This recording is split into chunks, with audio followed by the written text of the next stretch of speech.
Welcome back, everyone. Lights, camera, action. You know it's Make Our World Your Runway. This is the weekly show that interviews the most fascinating individuals from the world of modeling, fashion, beauty, business, and even the entertainment industry. And we are going to go into the beauty industry today with a little bit of a twist. So we've got a great show planned for you, but as always, we like to thank the sponsors that make this show so possible every week. And that's the Global Trade Chamber, 100 Successful Women in Business, Carlo Abizo Photography, Luxe Salon, the Queen Beauty Network, Tower Club, Royal Dames, Vita Designs, Casa Calabria, and Bangladesh American Chamber of Commerce. So sponsors, thank you so much for making this show possible. And as always, I do tell my guests, remember to subscribe to the Global Trade Chamber YouTube channel so that you can see all the shows from Make Our World Your Runway and Success Stories. And as always, I highly recommend that our viewers do tune in to Success Stories because this show features the most amazing women from the world of business and community service, from their humble beginnings to successful entrepreneurs. These women will totally inspire you. And of course, get ready for some exciting conferences, speakers, and awards as 100 Successful Women in Business and the Global Trade Chamber are going to come to a city near you. And that next city is going to be, it will be in Sunrise, Florida, and that is May 14th. It's a nationwide roadshow. It's a women business and expo.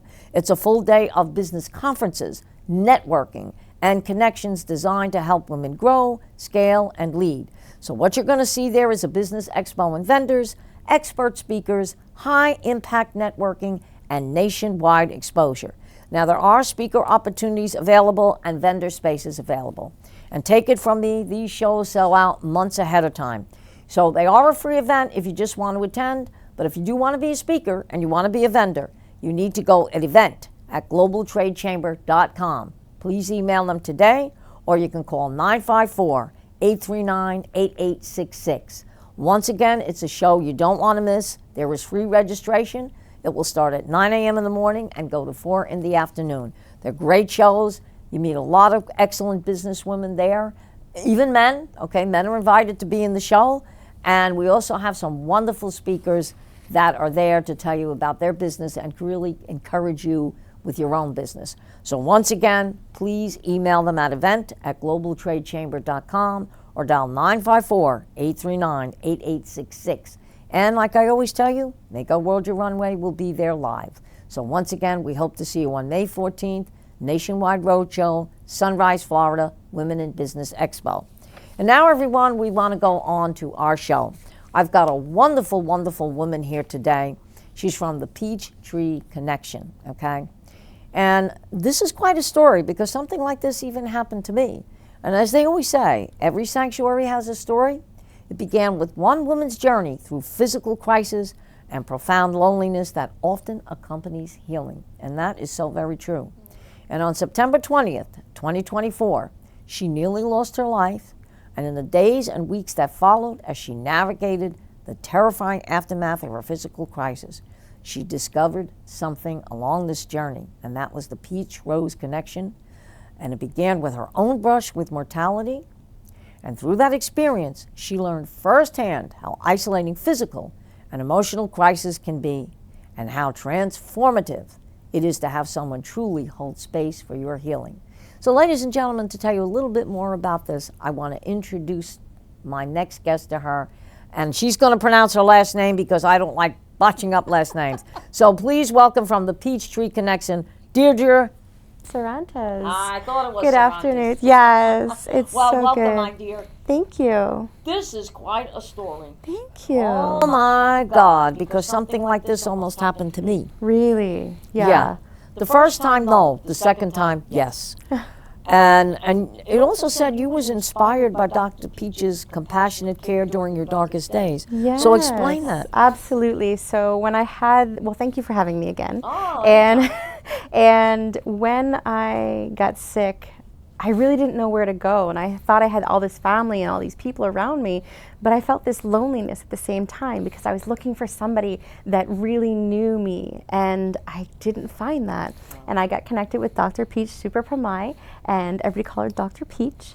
And during that time, she reached out to me on another level. She connected with me. She would send me text messages. She would call me every other day. And I said, this is the type of care that I have not seen prior to this in the healthcare industry. I said, this is someone who truly, genuinely cares for you, who wants to be connected to you.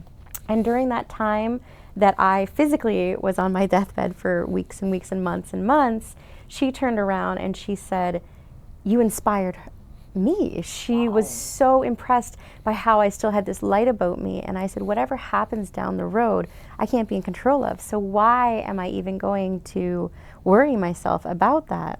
So when I turned around and kept telling everybody she saved my life, she turned around and said, no, no, no, Deirdre, you saved my life spiritually.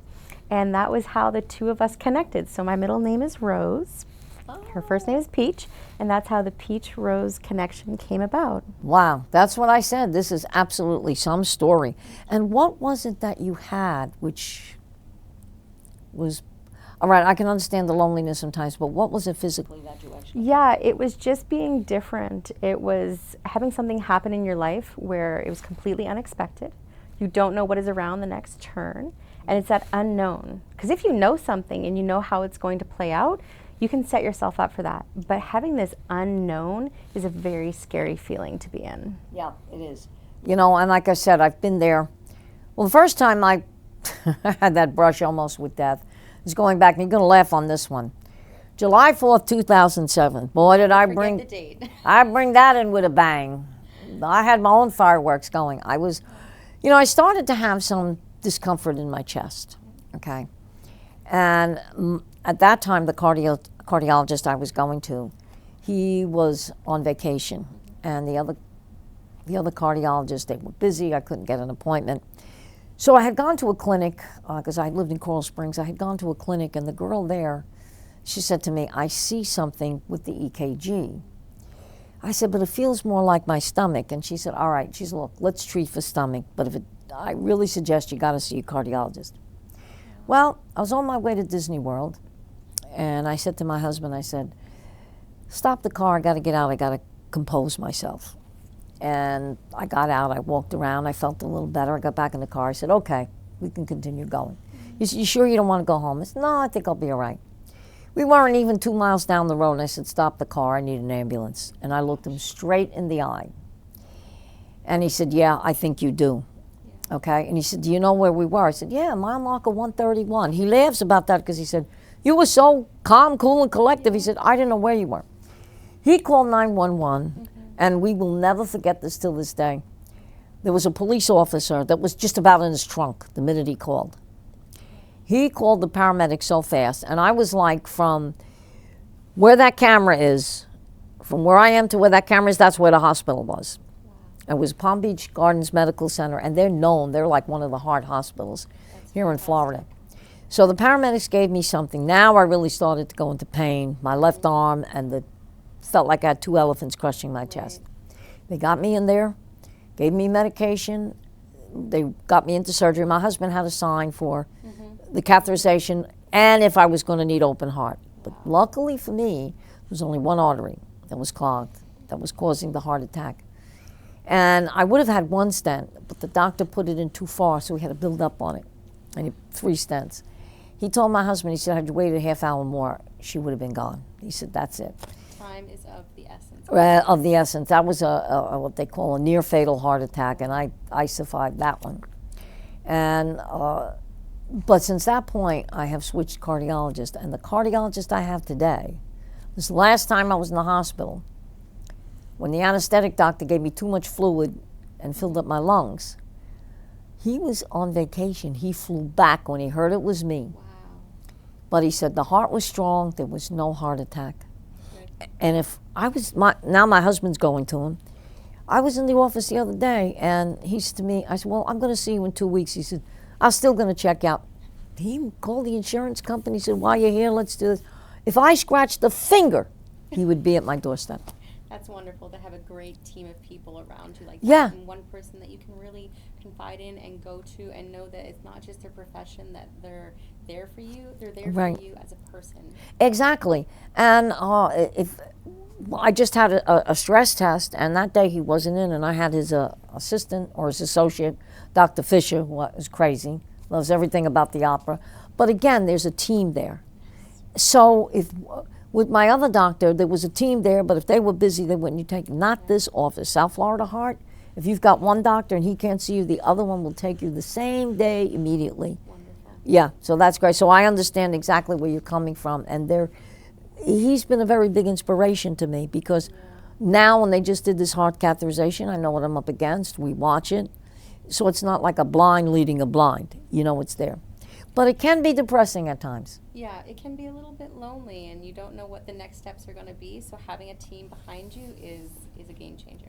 Yes, exactly. Having a team behind you is a game changer. And a lot of people hear me say this. I always said, healthcare is not a privilege. It's a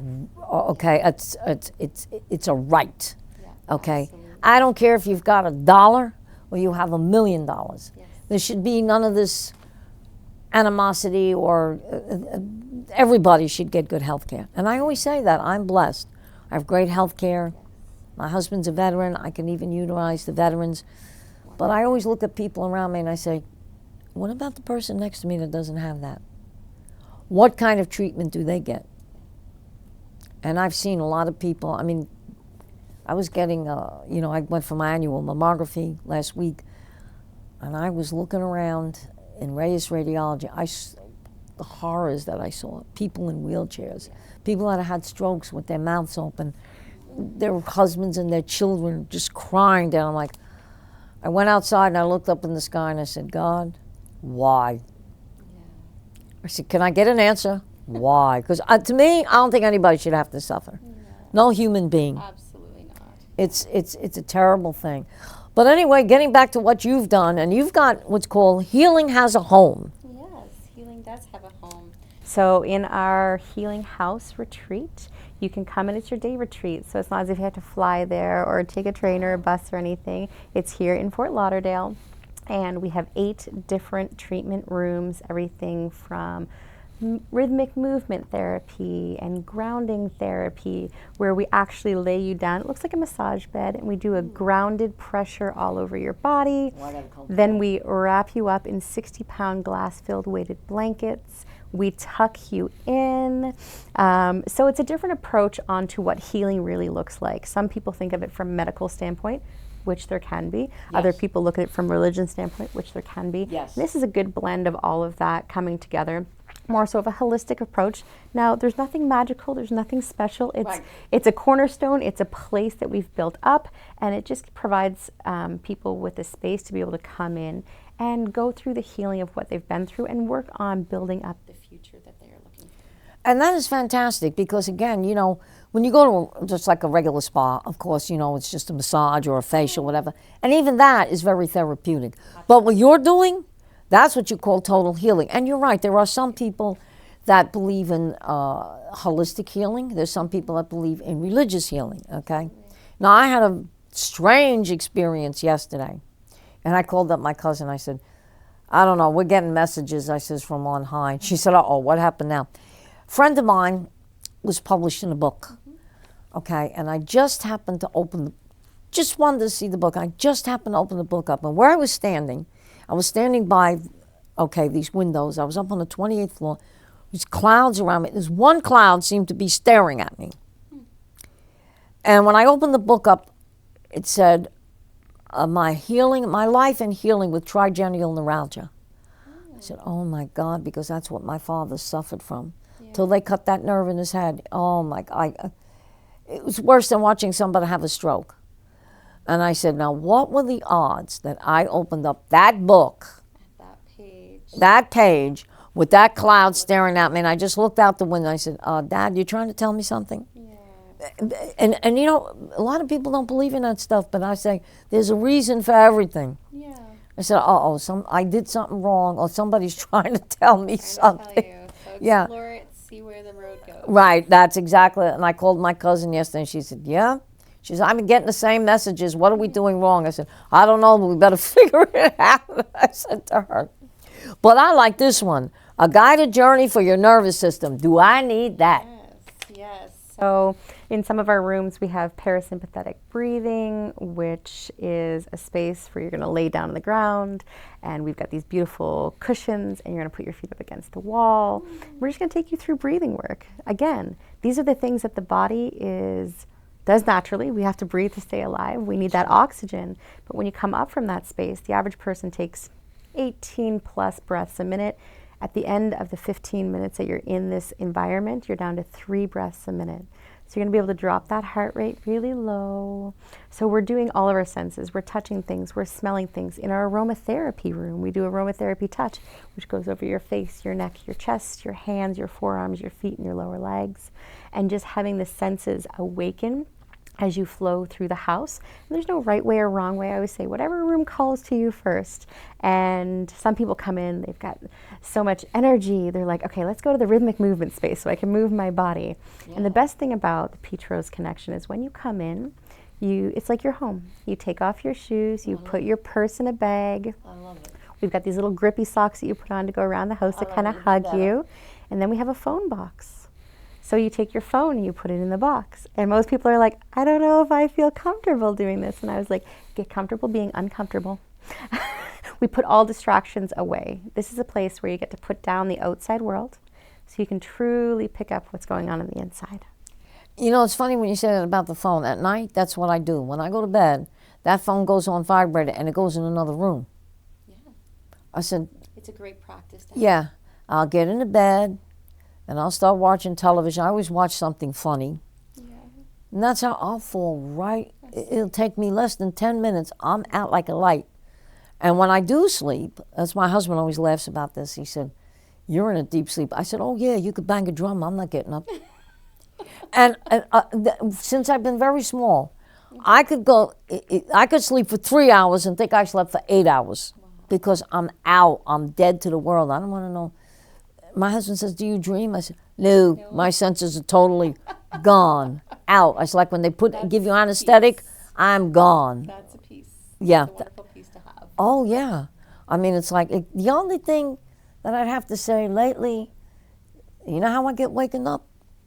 My cat in the morning. She wants to eat. Oh, my God, she's 4:30, 5 o'clock, she starts yapping. Wow.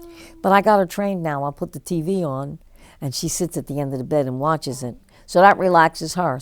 But this is very strange because I mentioned this when I was in the animal hospital, and I said this to the veterinarian. I said, if she lies next to me at night and she purrs, and they said there's something about a cat's purr. Yes. She will put my whole body, I feel like I've gone into a transformation, and I will gradually go into this very peaceful sleep. I'll put my head against her. That purr puts me to sleep. Yeah. Isn't that wonderful? Yeah. To have a companion like that. Exactly. And the veterinarian said to me, yes, she says, well, for all their studies, they have found that the cat's purr is healing and can put people to sleep. I said, well, that's all I need. I said, I don't need to go take no Valium or anything. Just, I got the cat. I love that. Yeah. But anyway, you're right. Going there, find your perfect experience. Yeah, you can. And there's a room to kind of suit everyone. Depending on the day that you come in, the way that you're feeling, we're going to help you with your journey to go through the spaces. Sometimes we'll also challenge you. So there's some rooms, I created this place because I knew I needed it. And I said, if I needed it, I know other women are going to be in need of this. And I couldn't really find anything quite like that in South Florida. Like you said, there's different spaces where you can go and have different services done. But this is a full journey of your senses in one space. And I always say, everybody's always welcome home. And it's a feeling that you get when you get through the door, that you can breathe, that you can relax, that you can be yourself, that you can take your mask off, that you can let your body feel the emotions of what you have processed. We had somebody in a few weeks ago that their mom passed away 1.5 years ago, and they had not had time to process it yet. And all we did was provide them the space to be able to do that, right? Talk about this guided support for deeper transformation. Yeah, absolutely. So we'll sit with you. There's a few services we do, which is one of them is the soul-to-soul connection therapy, where we're actually going to wash the soles of your feet. We're going to wash your feet for you. right? And then through that process, we're going to get you to close your eyes. We give you different sensories, and we just speak affirmations over you and that you repeat to yourself. And it is, really soul opening in spaces like that to have those triggers or have those spaces where you're like, I didn't even know I was feeling this. And then it gives us an opportunity to walk you through that process of where you've been and where you want that to be and where you want to, grow from here. Right, exactly. You want to know something? I have tendonitis in my left foot. Listening to you, and I'll tell my viewers this, all of a sudden that pain just disappeared. Wow. You know why? Because you're telling me about this experience, and I'm thinking about it, I'm like, oh, I can feel that. I feel It's like, the mind-body connection. yeah, all of a sudden, boy, did I just relax. Wonderful. And that is great. Now, you also have something that is a little bit different, the Peach Rose Recipient Program. We do. So saying I was a woman who I knew I needed services like this and I needed a place to heal and a place to grow, I said there's a lot of women out there that I've worked with that need access to this type of space, but their dignity is taken away a little bit when they don't have the funds to be able to provide for it. And it's an embarrassment, and it's something that no woman should have to ever go through alone. So I always say the door is always open. We want to make sure that anybody in need of our services has that provided for them. And it's a space. Those who want it will be helped. And in order to do that, obviously we need to steward our money well. And there's lots of different programs and people. The open house that we had on the weekend, they came in, everybody gave a little donation, and some a lot donation, which was great. And then we'll be able to help the women in our community. We have enough right now. Our goal is 80 women this year. Wow. Not that I'll ever put a cap on something, but we have to have a line to kind of shoot for, and then we keep going. And so far, we've helped 28 women. Wow, that's amazing. And it's funny because being a singer, and my husband always says this to me, he says, when you're on that stage, he said, you are a totally different person. And I have to do, because I was in the opera, so I was trained on breathing, so I have to do breathing. And sometimes when I still do that heavy breathing, the whole body just relaxes because now I'm getting out that anxiety. But when I'm on that stage, I don't even know there's people in front of me, but I don't even know there's people in front of me because I black it out. And I was trained that when I went to the Juilliard Academy of Music. We were trained, they said, or you have to look over the audience. Make it look like you're looking at someone, but you're really looking over them and look around, okay? You're so in tune with yourself and what it is that you're doing and the performance that you have and the way that you're feeling. Exactly. And another thing we've always learned is that when you're singing a song, really just don't say the words. Learn the words and feel it. Get the meaning out, because then you yourself can get that message across to the audience much, much better. If you're just going to sing straight, okay? Yeah. And the opera, what I always liked about singing the opera was that the opera told a story. It was a story set to music, okay? I was in Phantom of the Opera. I played the part of Christine Daae. And when I sang that music, I knew I was telling a story, okay? And unfortunately, the gentleman that played the Phantom with me, what a voice, unbelievable. And him and I were going to get back to singing last year, and then all of a sudden he just passed away. And I received a nice note from his wife recently, and she said, you were his favorite Christine to sing with. I said, that just made my day. But, and he was the same way. When we were on that stage doing that play, it's like there was nobody around. When I was in the part of the play where I was in the dungeon, I felt like I was in a dungeon. You were present. Exactly. I said to myself, I'm not going to get out of here.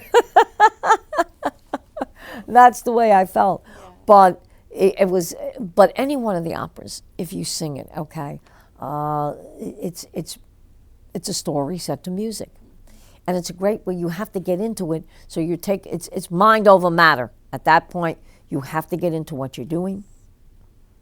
And I think that was probably one of the highlights of my life, getting involved in that. Yeah. Amazing. Oh yeah, because you gotta totally forget. Yes. Yeah. It's like when I get in the kitchen and cook. You want to know something? Cooking relaxes me. because and I don't answer my phone while I'm cooking because I said, you know what, I can't burn this. And it comes out. Maybe I should have gone to school to been a chef. I love to. Most people say, oh, I got to cook. I love to get in the kitchen and cook. It is a blessing to be able to cook. So I'm an executive chef. I have been working in restaurants, open restaurants, sold restaurants. So that was another form for the Peach Rose Connection. I said, I want it to feel like such a home. I want there to be a little kitchen area so that when people come in, there's always something to eat, always something to drink. And then we also do curated meals. So the meal is going to be specifically for you. And I want to know, there was one woman who was sending her husband in for a full house experience exclusive to him. And I said, okay, what does he like to eat? She said, he loves red meat. Okay, how does he like it cooked? Okay, well done. How about a braised beef? Does he like mushrooms? What about like a red wine peppercorn dummy? Yes, this. And at the end of it, I said, this was the gentleman whose mom had passed away. I said, okay, and what about dessert? What did his mama make him? And she said, oh, this bread pudding. And I said, okay, tell me about this bread pudding. And she said it had this like caramel sauce on it, but it wasn't sweet. I was like a burnt caramel. And she said, yeah. And so I made this homemade ice cream. I did it all. Well, if you've ever seen a man sit there and just weep and he processed it in that moment. And he took a nap after that because the house is great for napping as well. And he said, I finally got the rest in the sleep I've been looking for over 1.5 years. Because I was able to process the letting go of my mom. Because it's always easier. They're in heaven, they're in a great place. There's no pain for them. It's those who are left here on earth that are going through the process of their mourning. And most people don't do that well because we have not been taught it very well. Exactly. All right, I'm going to tell you what my favorite food is. Grilled chicken and a sherry wine. Oh, okay. So I come there, grilled chicken and a sherry. I had it yesterday at the Tower Club. It's like, It's very good there. I was in, and you know what? A lot of people like fried chicken. Fried chicken has a good taste, but I said, no, okay, the cholesterol level, but if grilled chicken is made right, it's delicious. Yeah, it's delicious. Yeah. It really is. And chicken was always my favorite. Okay, I'm not much of a meat eater. Once in a while, a piece of steak. I'm supposed to have a steak once a month, a little rare because of the heart. But I've always been, chicken's always been my favorite, okay? Yeah. You put chicken in front of me, I'm going to clean it up. Anytime you want to come in, we'll do a curated meal, and we'll make sure the chicken's on the menu. That'll be good. And guess what? I like bread pudding, but I know it's got the calories, so I won't eat it. I'll tell you what my favorite is, chocolate chip cookie.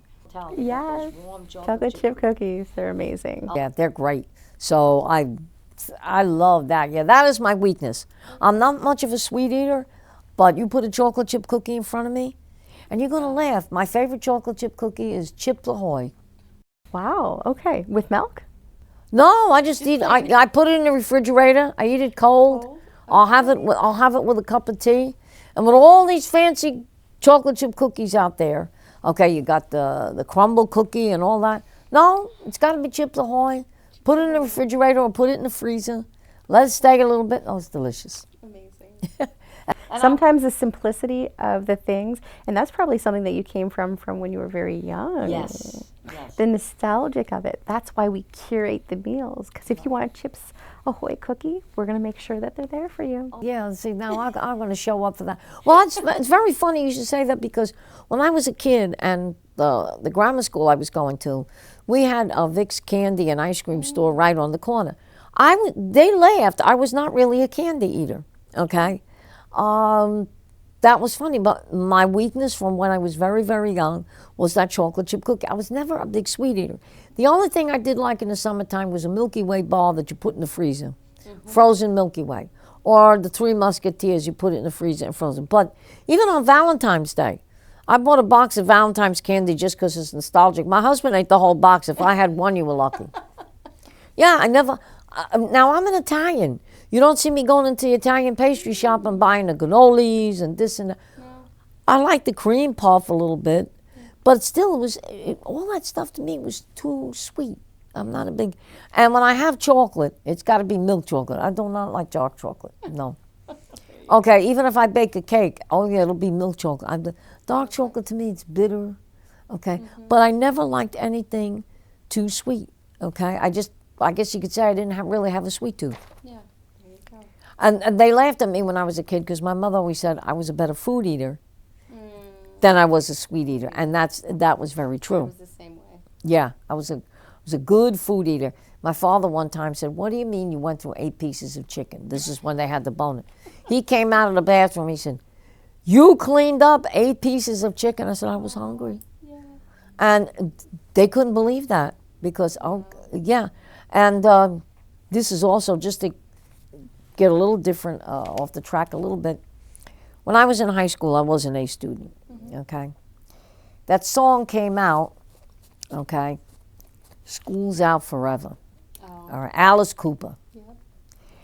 And I was singing that song, and I'd be singing that song in class, and as far as I was a cheerleader, I even had them doing it, the girls doing a routine to that. So when it was parent-teacher night,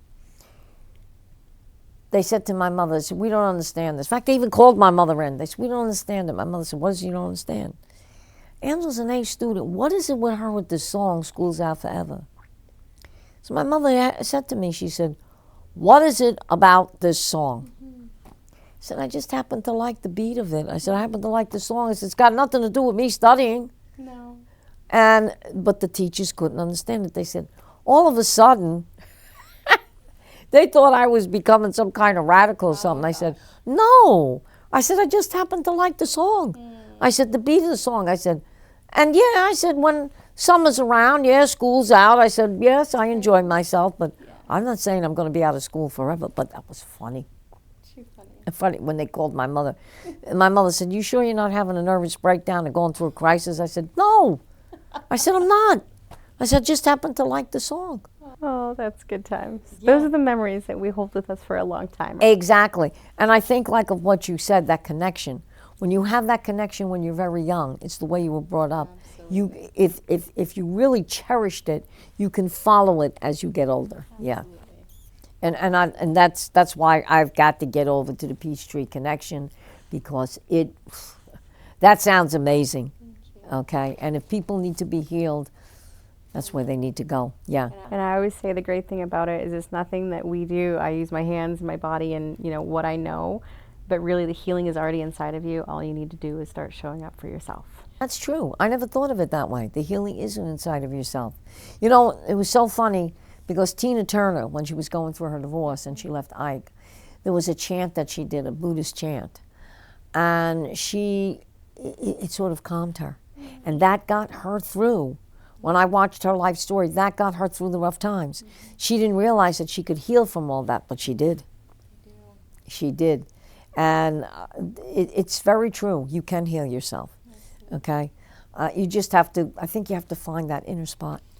Yeah, we were uniquely designed to be everything that we need on the inside, and we just sometimes need a little bit of connection, a little bit of hand-holding at times, a little bit of hugs and support along the way. Exactly. Hugs and kisses. Like my cat looks at me every morning and say, "Well, you're going to pick me up, you're going to hug me, you're going to kiss me." And that's what I say. People say animals don't reason. Oh, they reason. They do. Oh, you just got to figure out what they're reasoning about. I think when a cat gets domesticated, it's like, do whatever you need to do, just make sure the bowl is filled up. Yeah. Just make sure I eat. Pretty much. Yeah, pretty much, that's it. But any last thing you want to tell our viewers before we close out the show? Oh, thank you for having us. Obviously, the Peach Rose Connection is always open. You can always contact us. I'm sure all the information will be there online. Yes. And yeah, thank you for having us in. Well, anytime. It's always a pleasure. Anytime you want to come back, anything new. But ladies and gentlemen, yes, if you really, this was quite a show, and I would advise all our viewers to really go online, look up the Peachtree Connection. It's absolutely amazing. I am telling you, by sitting here today, I feel like I've been transformed. I feel like I've walked into another dimension. I'm very relaxed, and I needed that today. Thank you.